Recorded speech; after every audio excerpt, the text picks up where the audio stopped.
Бисмиллах, альхамдулиллах, уассалату вассаламу аля расулиллах, ассаламу алейкум ва рахматуллахи ва баракатух. Алдымен Аллах Тағалаға шексіз мақтаулар, мадақтау, шүкірлер болғай, және де пайғамбарымызға салауаттар мен сәлемдер болсын деп бастайық. Жалпы ислам дінінде көрші ақысы деген нәрсеге өте қатты маңыздылық беріп қарайды. Ол туралы Құранда, аятта, хадистерде келеді. Құранда Ниса сүресінде былай деп айтады: Аллаға иман келтіріңдер, оған ешқашан серік қоспаңдар, ата-аналарыңа, жақындарыңа, кедейлерге, міскіндерге, жақын көршілерге, алыс көршілерге жақсылық жасаңдар деп келген.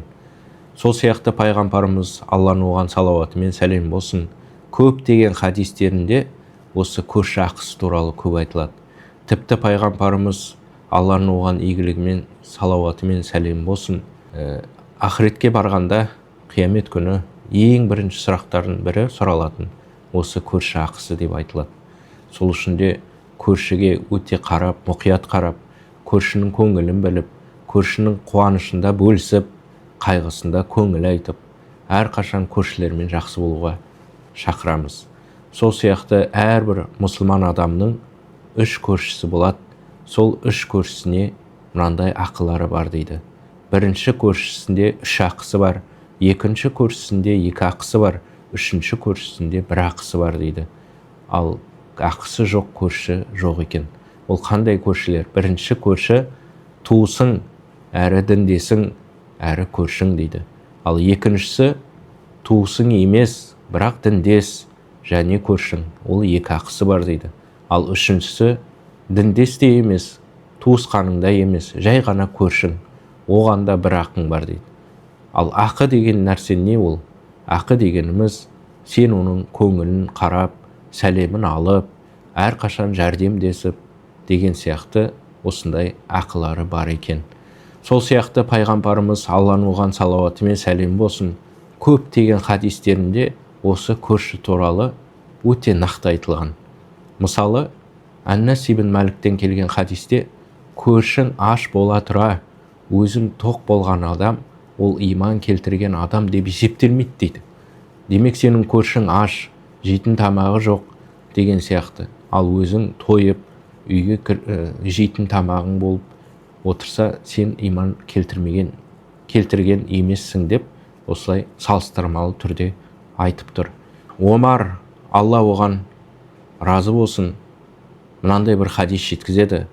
Бір күні пайғамбарымыз, Алланың оған салауаты мен сәлем болсын, былай деп айтқан: Жибрил алейхиссалам көрші туралы көп айтқаны соншалық, ол менің мүліктеріме ертең мен өмірден өткесін мирас болып қалама деп ойлап қалдым дейді. Демек, айтқаны соншалық дегені көп айтқаны.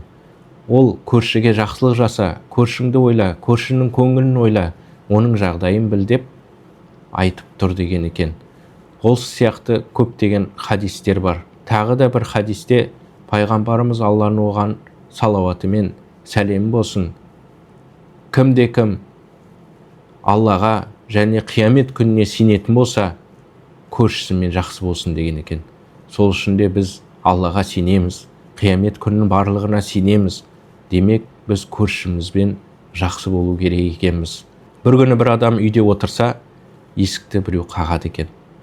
Есікті ашса, көршісі үйіндегі бір жағдайын айтып, қарызға ақша сұрайды. Сол кезде жаңағы кісі ақшаның барын беріп, кейін келіп 2 ракағат намаз оқып, көзіне жас алып отырады. Артынан әйелі келіп, неге жылап отырсыз деп сұраған кезде, жаңағы адам былай деп айтады: мен осыншалық дәрежеге түскеніме жылап отырмын. Көршім ұятты былай қойып, өзіне жетіспеген нәрсені менен келіп сұрағанын өкініп отырмын.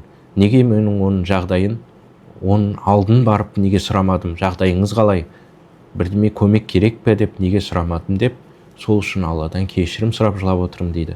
Сол үшін де біздер көршіңмен әрқашан тату болу керекпіз.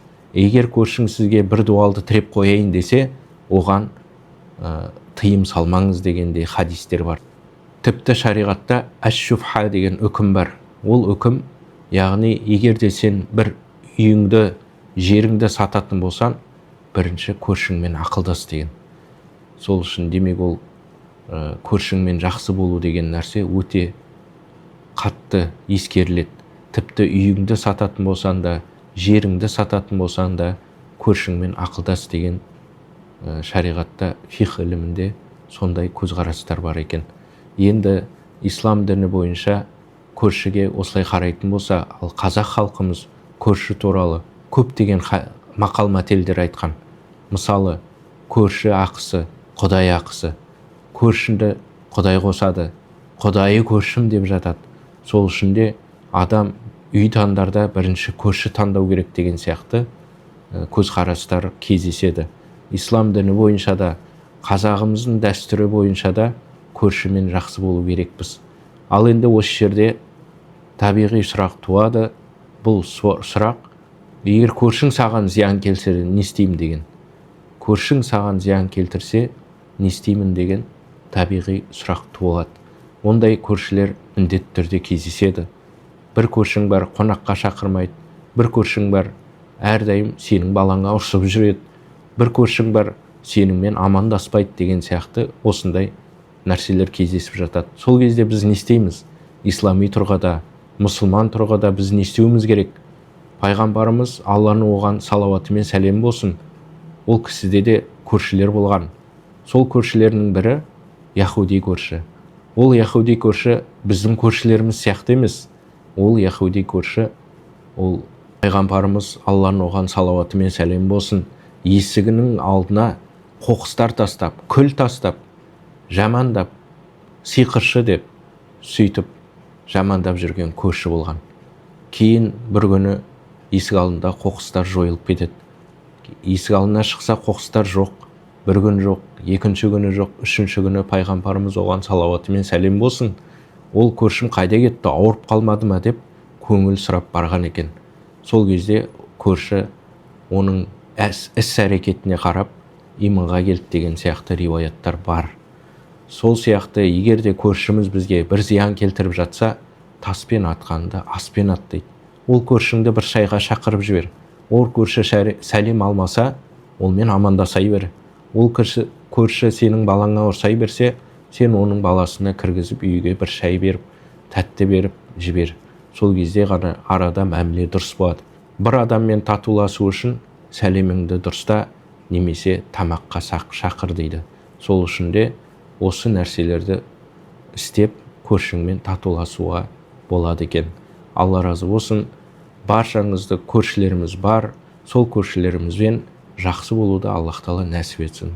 Субханака ла илма лана илля ма алламтана иннака антал алимул хаким. Ва ахиру дa'wana вальхамдулиллахи роббил аламин.